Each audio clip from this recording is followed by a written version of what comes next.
The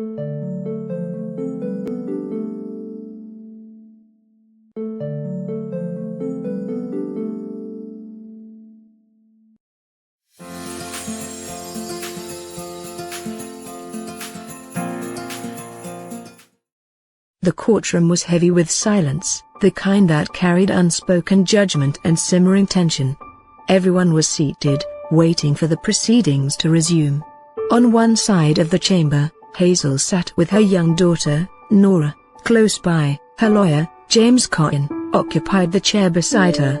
His son, Jack, sat quietly next to him, about the same age as Nora, his dark eyes carrying a maturity far beyond his years. James's wife had died during childbirth, leaving him to raise Jack alone. Unable to entrust his boy to anyone else, James often brought him along, even to court.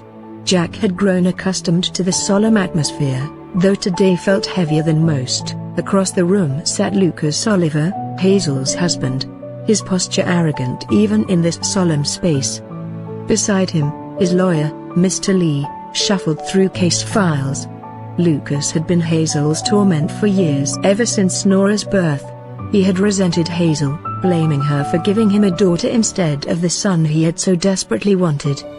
The emotional wounds had been endless: sharp words, cold silences, and cruel reminders of her supposed failure, but Hazel endured it.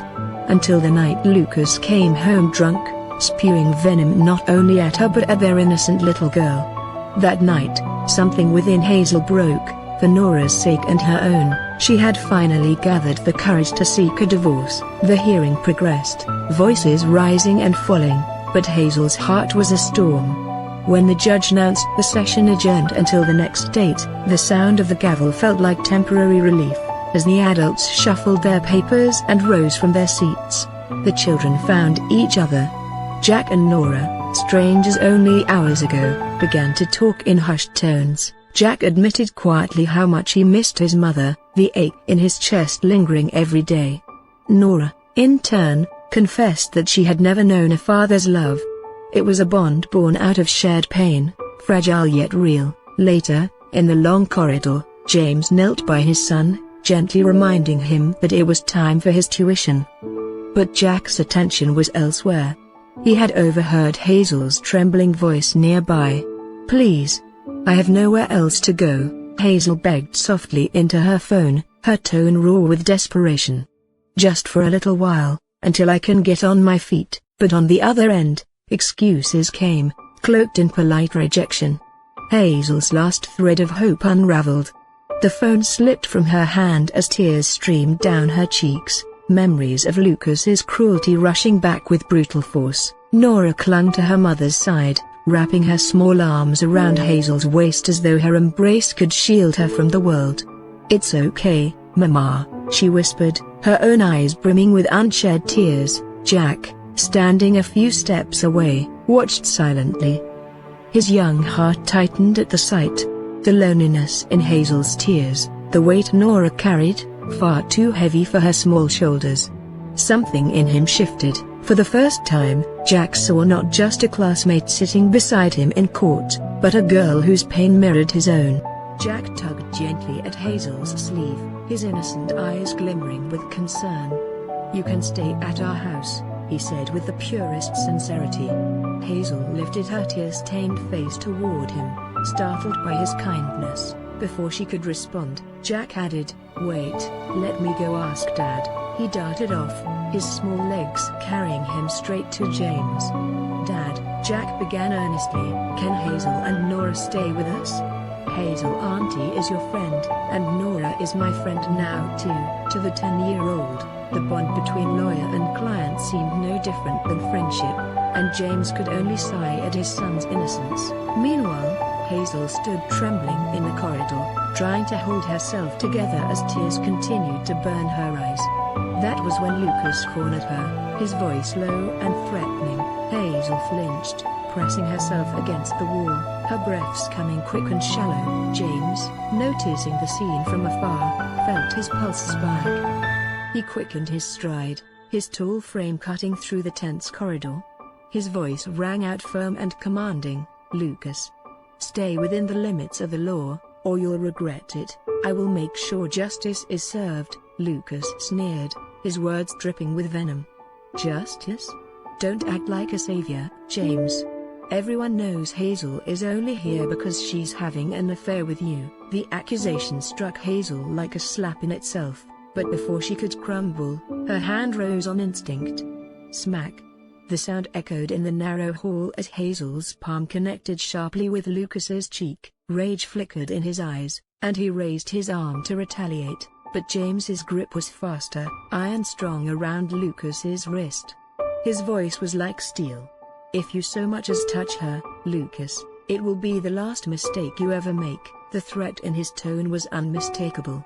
Lucas's bravado faltered, and after a tense pause, he turned on his heel and stormed off, leaving behind a trail of hostility. Hazel's knees nearly buckled, her body racked with silent sobs. James's gaze softened as it shifted to her and then to Nora, whose frightened little face peeked out from behind her mother's skirt. For a man who rarely let emotions guide him, the sight pierced him deeply. You'll come with us, James said firmly, his voice gentler than before.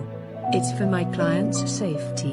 Hazel opened her mouth to protest, but the words never came. Jack rushed back to her side, his small hands clumsily wiping away her tears. Don't cry, Hazel auntie, he whispered with childlike warmth. A fragile smile broke through her trembling lips. And with that, the four of them, James, Jack, Hazel, and little Nora, walked out together, stepping into a home that none of them yet realized would change everything. On the drive back home, Hazel turned to James with quiet gratitude. Thank you for letting me stay at your house, she murmured. James's gaze remained fixed on the road, but his tone was firm and steady.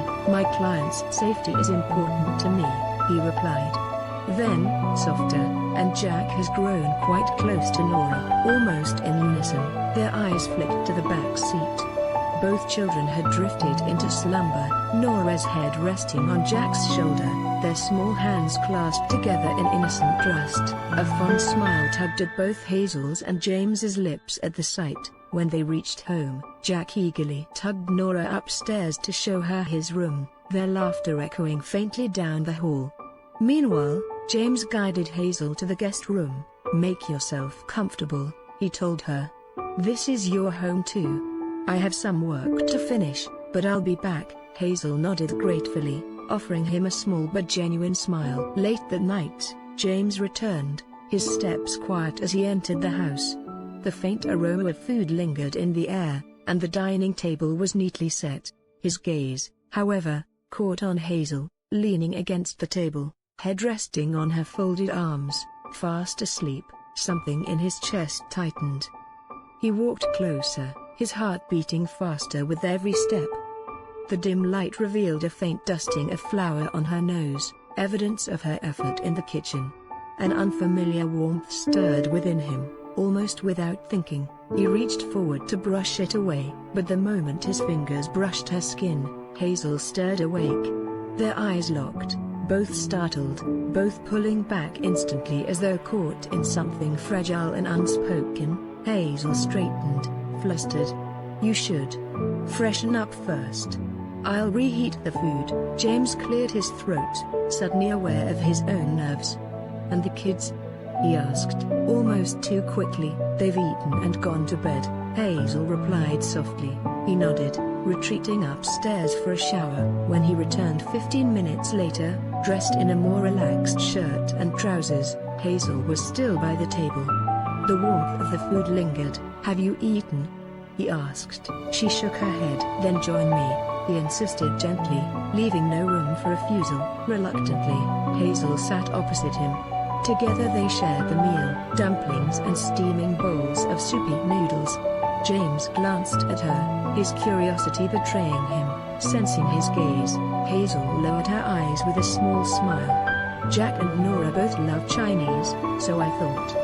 Why not? James nodded, and they ate in companionable silence. When the plates were empty, he rose from the chair. Thank you, he said, his voice quieter than usual.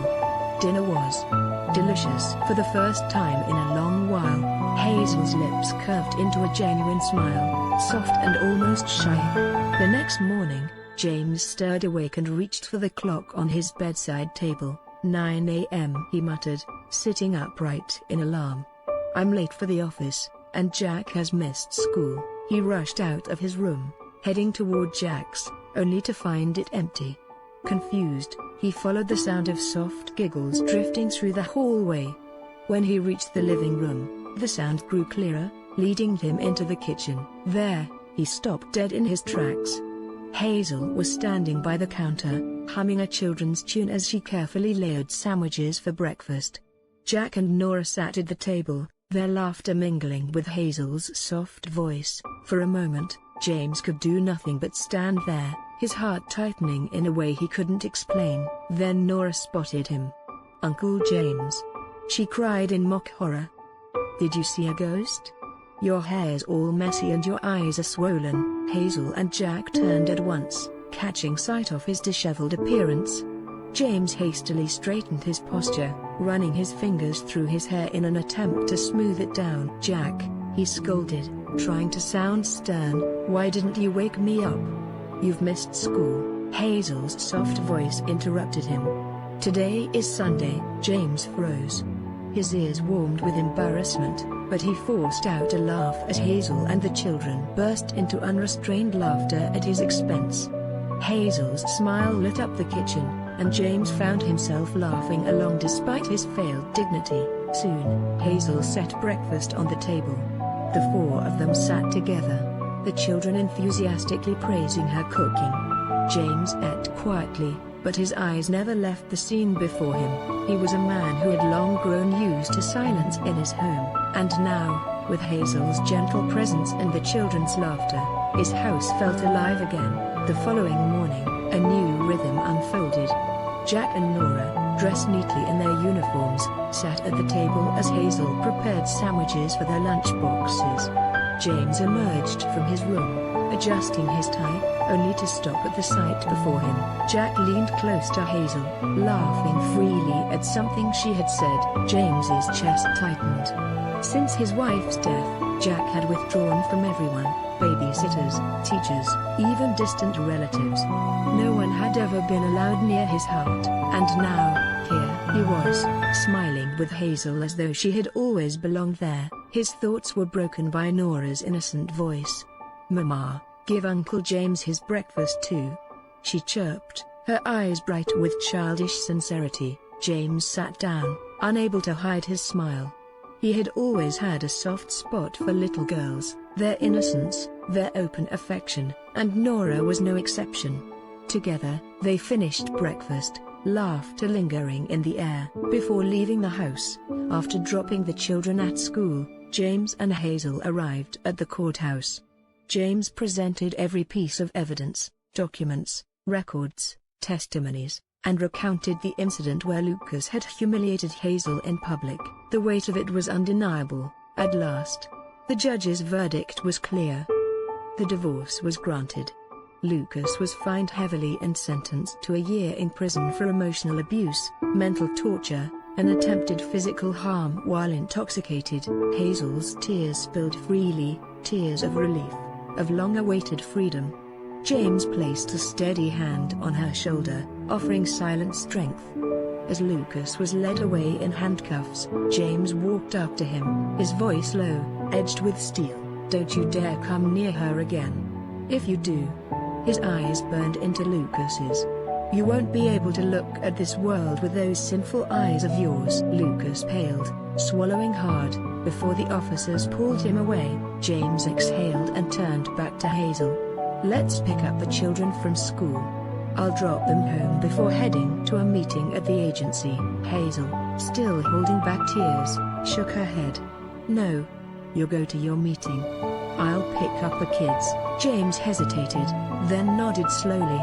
He thought of Jack's laughter with Hazel, the way Nora clung to her. For the first time, he felt a sense of assurance, and with that, he left Hazel in charge of the two most precious pieces of his heart. That afternoon, Hazel went first to Jack's school. At the gate, the guard stopped her. "Madame, may I see your identity?" he asked firmly. Hazel froze.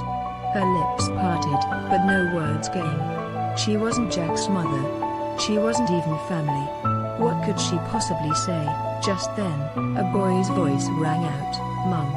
Hazel turned instinctively. Jack was running toward her, his eyes lighting up. The guard raised his brows, studying her. Hazel gave a nervous, awkward laugh. "Yes. I'm his mum," she whispered. Nearby, Jack's classmates stared, whispering in disbelief. One of them blurted, "Jack, is she really your mum?" Jack stood taller, his chin lifting with pride. "Yes," he said without hesitation. For the first time, he didn't sound defensive or small. He sounded sure. The guard, satisfied, let them through. Hazel's heart swelled and ached all at once. She knew the children teased Jack for not having a mother. She also knew how much James struggled, how hard he tried, but how absent he sometimes seemed with his work. At that moment, Hazel silently vowed to give Jack what warmth she could. Together, they picked up Nora and returned home. Hazel made them a simple snack, and soon the two children were tucked away in Jack's room, whispering over their secret plans. Jack was still buzzing with excitement. "Nora, today I told my friends your mother were right there, my mum." They were all shocked. Nora's eyes widened. "But to really call her mum, she needs to wear a white dress. And there has to be a wedding party." Jack frowned. "My friends also asked if my father married Hazel auntie. But I didn't know what to answer." Nora shook her head. "Mom says people only marry if they love each other. My dad loved Mama once too. But then he changed." Her voice grew quiet. "That's why Mom is afraid." Jack leaned closer, whispering as though he discovered a grand secret. "So, how do we make Dada fall in love with Hazel auntie?" The children's faces lit up with determination. Nora flipped open her fairy tale book, recalling a passage she once read. Together, they scribbled down a checklist on Jack's notebook. 1. Care 2. Help. 3. Gifts mission, make Mom and Dada fall in love. They sealed the pact with a grin. But before their planning could go further, a scream echoed from the kitchen. The children bolted from the room. Hazel was clutching her hand, tears springing to her eyes. The pasta water had scalded her skin. James was already there, his chair scraped back, his laptop abandoned. "Hazel." His voice was sharp with urgency. He took her hand without hesitation and thrust it under the running tap. "Jack, first aid kit." Now. Jack sprinted to his room, heart pounding, and returned with the box. Hazel tried to pull her hand away. "I'll do it," she whispered through the pain. But James's grip was firm, his eyes dark with concern. "No. Let me." His voice carried an edge that brooked no argument. For a long second, Hazel simply stared at him. There was something in his tone she hadn't heard in years, genuine care, not control. He applied the ointment gently, his large hand surprisingly tender. Nora's sobs broke the silence. She clung to her mother, trembling. "Mum, don't cry. Please don't cry." James lifted Nora onto his lap, his arm wrapping around her small frame. He brushed her tears away with his thumb. "Shh. Nothing will hurt your mama again. I won't let it. Do you hear me?" Nora blinked at him through wet lashes, then leaned forward and planted a kiss on his cheek. "Thank you, Uncle James," she whispered, hugging him tightly. James's throat tightened as he held her close, his heart pounding against hers. Hazel, watching from the side, felt her own tears threaten as she gazed at the sight. This man comforting her daughter as though she were his own. In the corner, Jack quietly flipped open their notebook. With a satisfied grin, he ticked the very first box. Care, done. That night, James ordered takeout for everyone. The four of them sat together, enjoying the easy chatter and laughter. Hazel noticed James's eyes occasionally drifting toward her and Nora, but she thought nothing of it. It wasn't until later, when she was folding Nora's clothes, that she realized Nora didn't have a spare set. Neither did she. The next morning, Hazel woke late to a strangely quiet house. Panic seized her chest for a moment, but then she noticed a neat bag placed on the sofa and a folded note resting on top of it. She picked it up, her fingers trembling. "These are some of my clothes, I think they'll fit you." "Jack's clothes are for Nora. I made the kids ready for school and dropped them off. Breakfast is on the counter. Eat properly. Apply the ointment beside the food. We're going shopping today. Be ready by 3 p.m. The note was signed with James's neat, sharp handwriting. Hazel pressed it to her chest for a second, overwhelmed by the quiet thoughtfulness. When she walked into the kitchen, she froze. The counter was set like a painting: scrambled eggs, buttered toast, fruit neatly sliced. She laughed softly to herself, a warmth filling her heart. Of course he knows how to cook. He's a single dad. It was the first time in years she felt cared for. That afternoon, James honked from outside. Hazel, dressed in the shirt and jeans he had left for her, stepped out nervously. She slid into the front seat, murmuring, "Thank you. Really, you didn't have to do all this for us." James shook his head firmly, his hands steady on the wheel. "You're my guest. And Nora. She's like my daughter now. So don't overthink it." Hazel opened her mouth to respond, but before she could, James added casually, "Besides, Jack told me tomorrow is Nora's birthday. That's why we're shopping." Her throat tightened. Her own husband had never once remembered Nora's birthday. And yet here was a man, almost a stranger, making sure her little girl felt celebrated. Before her emotions spilled, Jack shouted from the back seat, "We're here, at the mall." James swept through the children's stores with purpose, picking dresses for Nora and shirts for Jack. Hazel tried to stop him. "James, this is too much." He silenced her with a look. "It's her birthday gift," Nora squealed in delight as she twirled in front of the mirror, holding up a frilly pink dress. Jack beamed when James handed him a new jacket. Hazel's protests melted into silence as they passed a ladies' boutique. Hazel's eyes lingered on a simple but elegant dress displayed in the window. She quickly looked away and walked ahead with the kids. James's sharp eyes, however, didn't miss it. "Haze, keep an eye on them for a moment. I need to buy something for my CEO's anniversary gift," he said smoothly. Hazel nodded, distracted by Nora tugging her hand toward an ice cream shop. The children devoured cones and begged for the photo booth. Soon, they were laughing, making silly faces and capturing moments Hazel hadn't realized she needed. Meanwhile, James quietly purchased the very dress Hazel had admired, along with a few other casual outfits. On the way back, Jack pointed to the shopping bags. "Dad, what's in there?" "Just gifts for a friend," James replied lightly. Hazel blinked.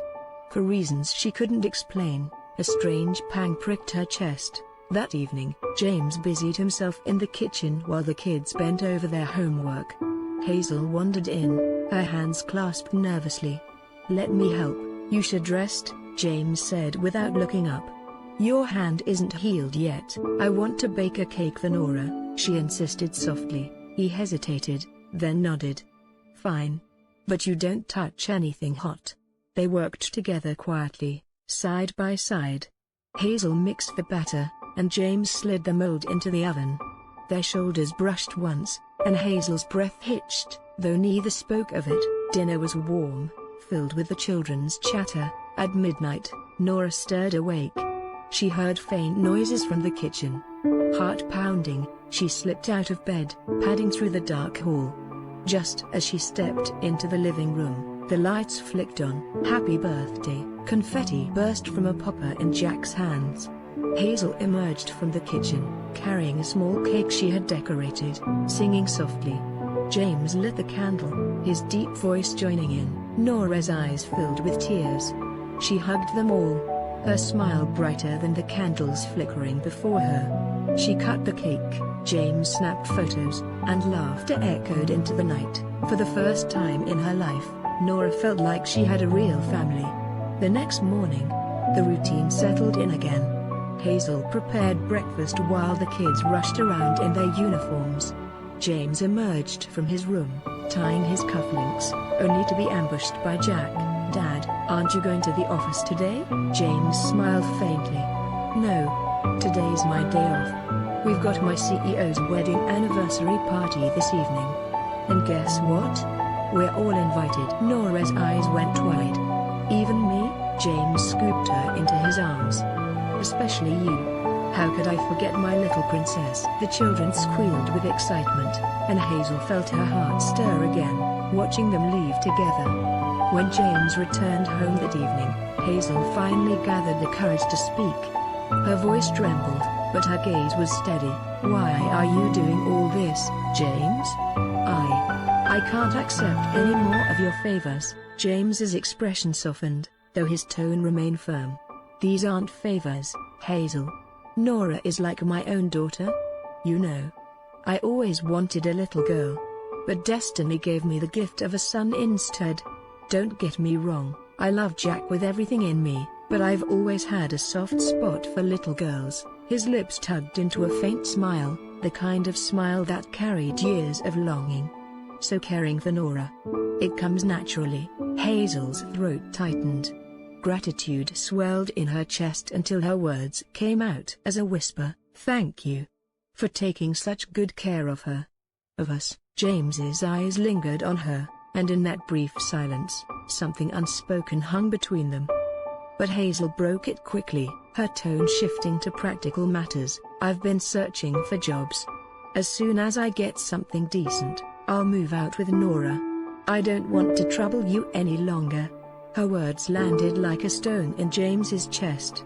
An unexpected pang spread through him, making his heart feel heavier than it should. Just the mere thought of her absence, of not seeing her in the mornings, of the house turning cold and empty again, made him restless. Still, he forced a polite smile. "All right then. Good luck with your search," he said quietly, before retreating toward his room. But once inside, he didn't feel relief. Instead, he pulled out a bag, the one he had hidden since their trip to the mall. The soft fabric inside whispered of his thoughts, of how carefully he had noticed the way Hazel's eyes had lingered on that dress. With deliberate steps, he returned and extended the bag toward her. Hazel blinked, taken aback. "What's this?" James cleared his throat, his usual composure faltering. "Please, wear this dress for tonight's party. Everyone's expected to come with a partner, and no one is allowed without one. So, will you be my partner?" Hazel's eyes widened, her breath hitching in disbelief. She stared at him, stunned into silence. James rubbed the back of his neck awkwardly, fumbling over his words. I mean, just for tonight. The party. Nothing more." The tension between them was palpable, the air heavy with something neither dared name. Hazel's cheeks flamed crimson. Without another word, she snatched the bag from his hands. "Oh okay," she stammered, and practically bolted into the room, shutting the door behind her. James chuckled under his breath, a rare, unguarded smile curving his lips. Evening arrived, and the house buzzed with anticipation. James and the children waited in the living room, Jack fiddling with his tie while Nora twirled in her new dress. Suddenly, a voice rang out, "I'm ready." They all turned at once. Hazel stood in the doorway, transformed.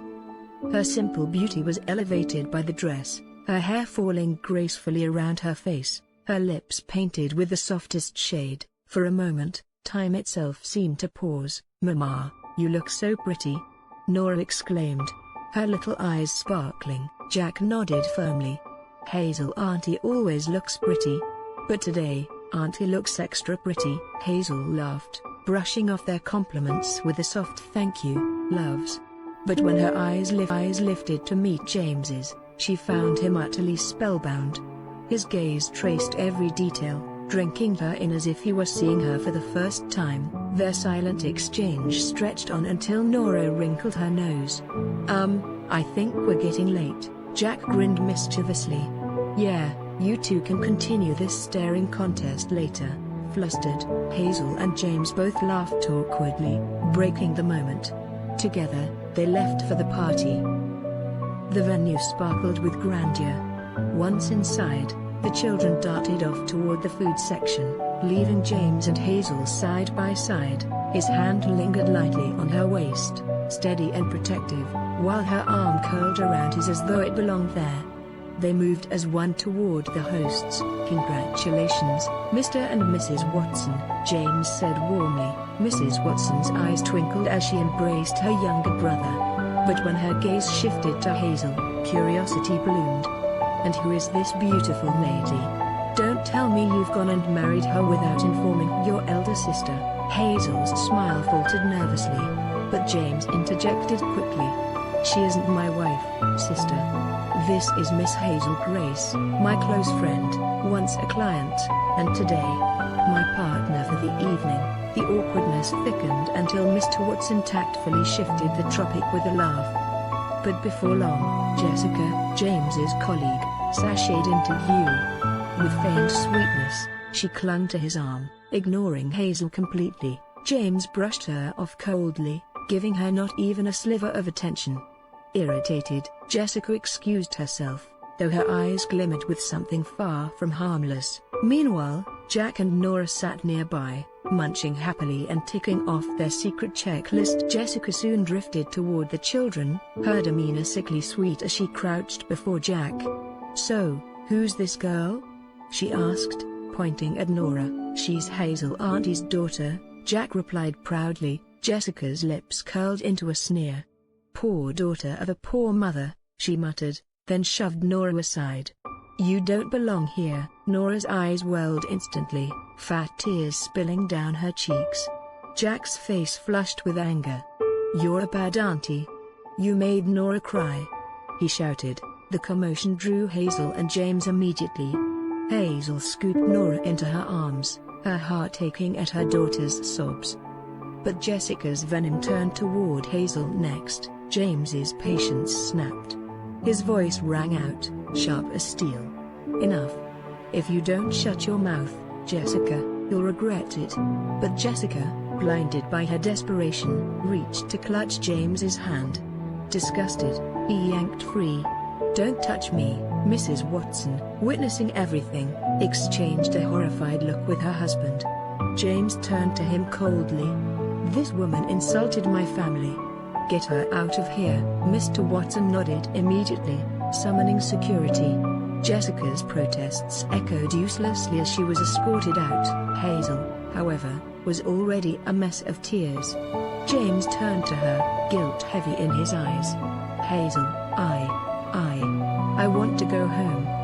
Please," she whispered, clutching Nora tightly as she hurried away with the children. James exhaled deeply, his shoulders sagging.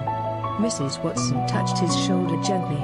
"James," she said softly, "make her your real family. You won't be able to protect her from everything unless she belongs to you." I saw it in her eyes. She has feelings for you. And you have feelings for her too. Accept it before it's too late. Trust your sister. Her words struck deep. James gave her a faint, assuring smile before excusing himself. When he reached his car, Hazel and the children were already waiting in the back seat, clinging to each other silently. James slid into the driver's seat, his voice heavy with remorse. "I'm sorry for everything tonight. I failed to protect you both. When I promised I would." Hazel lifted her gaze to his. Their eyes met, full of unspoken emotions, but she said nothing.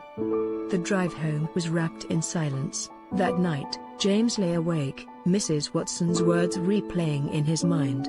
Hazel's tears, her laughter, her quiet care, they haunted him.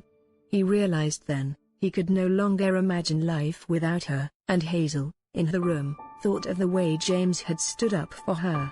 The way he apologized for something that wasn't his fault. Her heart, too, whispered the truth she wasn't ready to say aloud. Morning dawned quietly. James, already awake, wandered into the children's room, only to overhear their chatter. "Okay," Jack said, checking their list, "all points are done. Now how do we get them married?" James froze, his brows shooting up. He pushed open the door. "You two were fixing my marriage?" The children jumped guiltily, trying to hide their checklist. Jack blurted out, With Hazel Auntie, James let out a breath he hadn't realized he was holding. Relief washed through him, followed quickly by determination. "Then you'll help me propose to her, won't you?" the kids squealed in excitement. Yes, a plan was quickly hatched. When Hazel woke, she found James and the children already at breakfast, laughing and grinning suspiciously. James offered her a plate, his smile warm. She eyed them warily, sensing mischief, but sat down nonetheless. "Get ready," James said smoothly. "We're going out today." Hazel frowned. I don't think I should," both kids cut in immediately. "Please, Mama. Please, Hazel Auntie." With no choice, Hazel relented. Soon, they were on the road. Hazel asked where they were going, but James only smirked. "You'll see." The children exchanged secret glances, feigning innocence. Hazel narrowed her eyes but said nothing. At the mall, the kids were sent to the game zone, leaving James to lead Hazel into a jewelry store. "I need a gift for a colleague's birthday," he explained casually. Hazel's heart sank. She thought instantly of Jessica.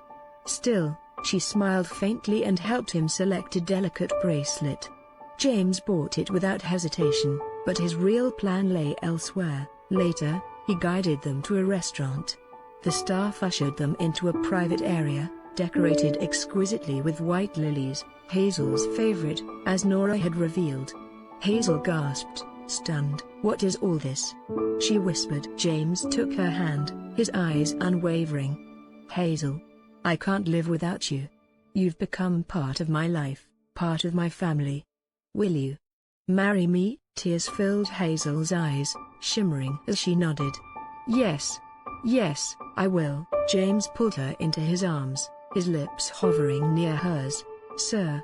Right in front of us?" Jack's voice rang out, scandalized. "Let's stop them before they do anything unholy." Nora agreed, giggling. Pop. The children set off party poppers, squealing in joy. Hazel and James broke apart, both laughing as they pulled the kids into their embrace, and from that day forward, they lived happily, and as a family.